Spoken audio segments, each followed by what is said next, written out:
This is the second update of story about the young girl who was excluded and uninvited from her parents' wedding. Link in the description for the first part of this saga. Now for the update. Sorry for not having re-updated sooner or commented. As you can imagine if you've seen my last posts, it's been a busy week to say the least. There's been a lot of people messaging me and commenting on the post, and I haven't had a time to answer to one until today, and I'm sorry for that. You all have been so helpful and caring for me and my story, and it's been truly eye-opening and terrifying to see how many people have gone through similar stories of neglect and abuse. And I just want to thank you all for taking time out of your day to send some kind words to this internet stranger. This update will be long, so sorry for that. I'm just going to continue where I left off. So my grandma called me to tell me she was coming here to see me and help me out. I was very stressed about it, because my grandma has a very hard time traveling, so for her to take this trip meant that she would be under enormous stress, and I felt responsible for her since I was the one that called her. She arrived early Monday morning with my uncle and I went to get her at the airport. Not gonna lie, it was a very intense and emotional moment, and as soon as I saw her, I ran to her arms and broke down sobbing. I don't even know if I was able to tell her anything at that moment because of how hard I was crying, and I had so many things to say. Thank you for coming, for being so good to me, for having my back. I'm sorry I have made you take this trip. I feel awful at home. I don't know if my parents love me, but I know you do. Am I an affair child? I truly was hit with all of this, plus the guilt and the anxiety all at once when I saw her. But she held me tight in her arms, telling me everything's going to be okay. My uncle hugged us as well. I don't know how long we stayed like this, but it must have been a while until my uncle told me we should get going. We grabbed a cab and went to their hotel. My grandma had teary eyes and I could feel her breathing heavily, which scared me, but she kept hugging me and smiling all the way. She had reserved a double room so I could stay with her for these days, and once they were settled in and I was more calm, we sat down and I poured everything out for them. The years of neglect and the emotional abuse, how I was feeling miserable after the trip but also for years now, how my parents have been trying to make me feel guilty for all of this that has happened, how I was scared about my future, but my number one priority at the moment now was to move out of that house, even at the expense of my schoolwork. How I have made arrangements to move in with my friend and I was looking for a job. I told them about this post and how some people thought I might be an affair child and that I was beginning to question that as well. It was a lot, and I could tell they were both really affected by what I was saying, but they kept comforting me and making me feel safe to open up to them. After I unloaded all my concerns with them, my grandma reassured me that I had nothing to worry about anymore and that she would be here for me always. First of all, she reassured me that I was not an affair child and that both my parents were thrilled when my mother got pregnant with me, and that she knew the ultimate deal breaker for my mom was cheating, and she believed it was the same for my father. Apparently, the favoritism began showing when I was around 3 to 4 years old, when my parents were constantly complaining about having a young kid in the house, and they were bothered because they could take my older siblings to their stuff but not me, and I was also very shy and a bit of a crybaby, which they had no patience with, and made me very different from my siblings. She told me that she knew that my parents had saved more than enough for my college. They're really well off, so that had never been a concern for me until now, thinking they might pull the funds away from me for my education, but that if they tried to not pay for my schooling, she would take care of it, and that she just wouldn't let me drop out because of money concerns. She also told me she would help me with rent and an allowance to move out. She was very generous, and I thanked her for it all, but I also told her that this experience had been eye-opening, in the sense that I never realized how privileged I had been economically all my life. For all of their faults, my parents have pampered me money-wise all my life. I went to private school, I have a rather large monthly allowance. I've had a card for years now, and they have never objected to any of my expenses. Seeing the stories here, I realized how good I've had it so far, and how being dependent on them all my life made me so exposed to losing everything. I want to be independent now, not just from my parents but from everyone. I feel like I need to learn to stand up on my own. Writing this and having just read all the stories of people in truly awful situations makes me feel like I've been a spoiled brat all my life, to be honest. She insisted on me accepting the help until I don't need it anymore, and I accepted that. but I still will look for a job and try to make it out on my own. We relaxed for a while in the hotel because we were all exhausted from the morning. But in the afternoon, we grabbed a cab and went to my house. My parents were extremely surprised to see my grandma and uncle with me when I entered the door. But before they could say anything, my grandma told me to go pack all my essentials while they talked to them. I rushed upstairs and I could hear my grandma and uncle berating my parents for all that they had put me through. At first, I also heard my parents trying to defend themselves, but eventually they quieted down. When I came downstairs with 2 suitcases and my backpack full to the brim with everything important that I had in my room, they were all in the living room.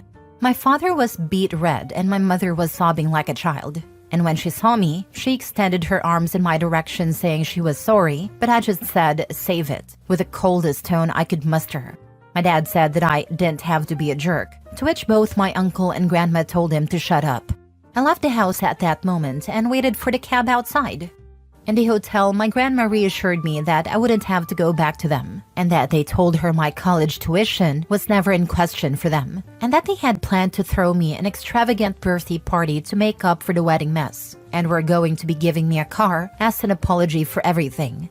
But my grandma was having none of that BS, because it was pretty obvious to her that they were only trying to save face. And they were coming up with these things on the fly, and that a party and a car would not make up for all that they have put me through. Apparently, the moment that broke my mother was when she told her that I had even questioned my paternity, and she started crying then. My grandma told her that what else could they expect when they had excluded me repeatedly from all family events since I was a child. She told me that she would make sure they made the payments to my school, unless I preferred to completely cut ties with them and have her pay until I can pay myself, and I asked her to do that.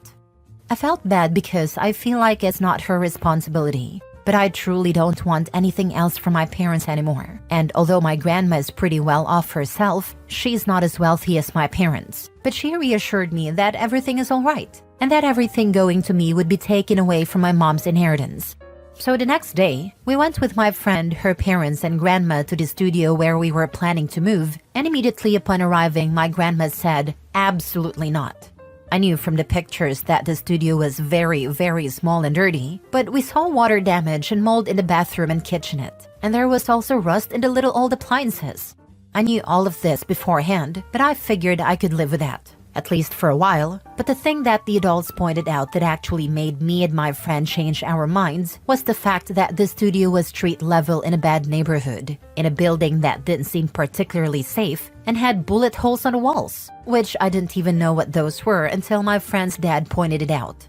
So Grandma and my friend's parents said they would look for an apartment for us in a better location and they'd help cover the costs. Both my friend and I want to be independent, but we realized that with our most likely minimum wage jobs in such a high demand area, we won't be able to find anything better on our own. So the plan is, we're going to look for a 2-bedroom apartment, and me and my friend are going to pay what we had previously planned for the studio, and our parents and my grandma will cover the difference. I know it's still quite spoiled of me to expect that help from my grandma, but after seeing the studio in person, I truly wouldn't have felt safe there. My friend's parents, who were somewhat aware of what I was going through, told me that I could move in with them until we find a nice apartment, to which I'm extremely grateful since Grandma's going back in a couple of days and I've been staying in the hotel with her ever since. Apparently, my friend, her parents, and my grandma spoke about this before coming to me to make sure I had some safe place to stay until we move into the apartment, which is still to be found. I teared up a little as I thanked them, seeing how people were rallying behind me to offer help. Since then, I've been moving some of the stuff I had left at my parents' and setting my space in my friends'. My mom keeps crying and apologizing every time I go back, and even my father has said sorry, but I remain distant and cold towards them. My sister called and said that our mother was a mess, and that I was a prick for what I had done, but before she could say anything else, I hanged up the phone and blocked her. I was going to block my brother as well when I saw that he had sent me a very long message apologizing again and again for all that he has done to me, and for not realizing our parents were treating me so poorly. He says he's been doing a lot of self-reflection on the days since Grandma called and realized that he had been in the wrong for assuming that I wasn't on the trip because I wouldn't want to go, and for just allowing my parents to exclude me for all those years. I sent a brief reply thanking him for his words, but telling him I need space and I was not ready to accept his apology. I feel like he might be genuine because he has never been nasty to me the way my sister has, just aloof towards me, but I also feel like I need to keep him away for the moment. Also, keeping a bridge up with my family feels like the right thing to do right now that everything is so fresh. Maybe in the future he will show me he's just as nasty as everyone else and I block him. But as long as he respects my boundaries, I feel better not cutting him off completely. I've also made an appointment with a therapist who specializes in neglected teens, and I have my first preliminary visit next week. Again funded by my grandma, which makes me feel ever more eager to find a job ASAP to take the burden off of her, even if she tells me time and time again she is happy to do all of this for me. That's where things stand right now. I don't know if I'll update again, maybe when I start classes or move to the apartment. But right now, I'm just trying to enjoy some time with my grandma and my uncle and learn to grow and get rid of these feelings of guilt and depression that have been plaguing me for so long. I want to thank once again all of this community for being so nice and helpful to me, and all of you who have messaged me with your own personal stories of getting kicked out or having to learn how to make it on your own at a too early age. You've helped me feel a lot less alone and made me realize that things can get better if I work hard for it. I feel kind of spoiled for having such an amazing support system on my grandma, uncles, and my friend, but you all guys are right. Reaching out has been the absolute best decision I could have taken, and opening up about my feelings to those who love me and to all of you internet friends has absolutely saved me. So thank you. Really, I'm more grateful than words can ever tell. Now for some comments. This tale so far has been one where all I can say is, "Go grandma!" Wish I had her on my side. Mine crucified me. I really hope the next update is one of reconciliation and family coming together, as I am so burnt out with the nastiness of things like this. Wishing you only the best, Opie. I'm curious, when you've gone back to collect things, what exactly have your parents been saying? You mentioned they were apologizing, but is it more along the lines of, "I'm sorry, forgive me," or are they specifically saying, "I'm sorry for XYZ"? I'm just trying to figure out if they're apologizing because they were called out by your grandma, or if they genuinely recognize their own mistreatment.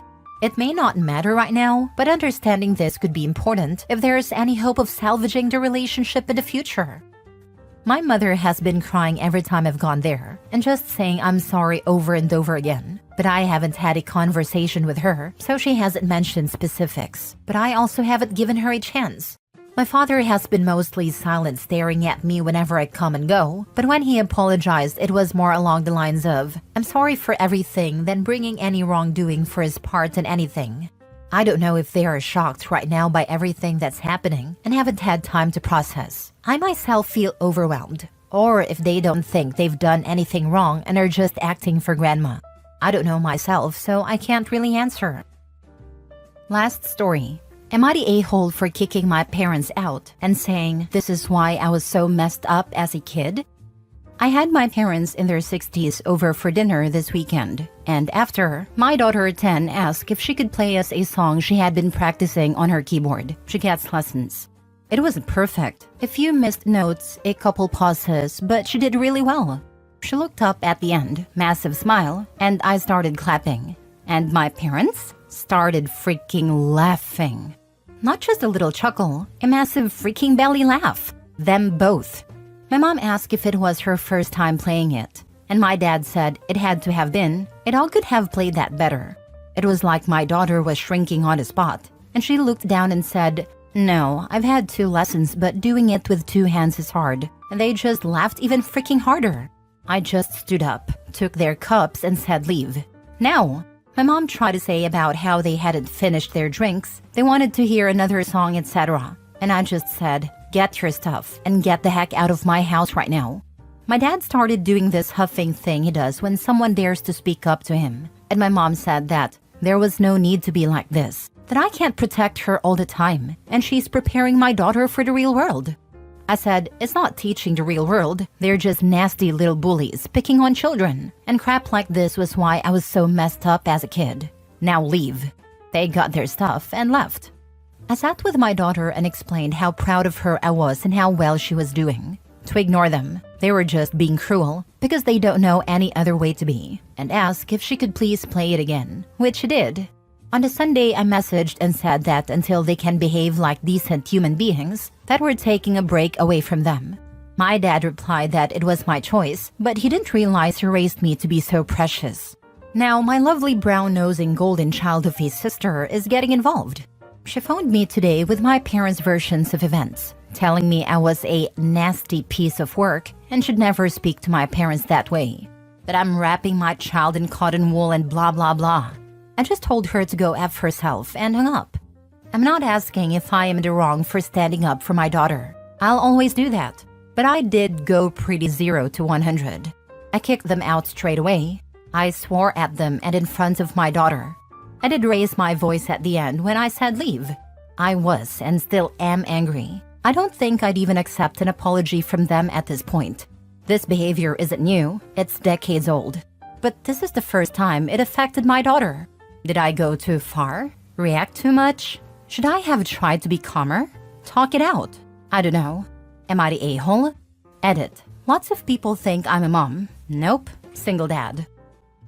Not a-hole. Your daughter is never going to forget you standing up for her. Not a-hole. Absolutely correct. She'll see you as an ally in life now. She'll also realize that it's okay to not accept people being awful to you. 2 very enthusiastic thumbs up for your parenting. Yes, OP is not the a-hole. You stood up for your daughter and protected her from cruel, unnecessary comments. Your reaction was wrong, but it's understandable given your parents' long history of hurtful behavior. You're breaking the cycle and prioritizing your daughter's well-being. There's no need to tolerate that kind of treatment, especially when it impacts your child. Not the a-hole. You are correct. They are just nasty little bullies picking on children. What normal human would belittle a child's attempt to perform for them? I know 3 people who never need to darken your door again. It was how they always were. Anything I did while growing up was picked at or laughed at. I couldn't let my daughter feel how I did. The world is only as cruel as the people you're with. You're making the cruelty they're supposedly preparing her for. I'm really happy for you that you recognized what was happening and stood up for your daughter.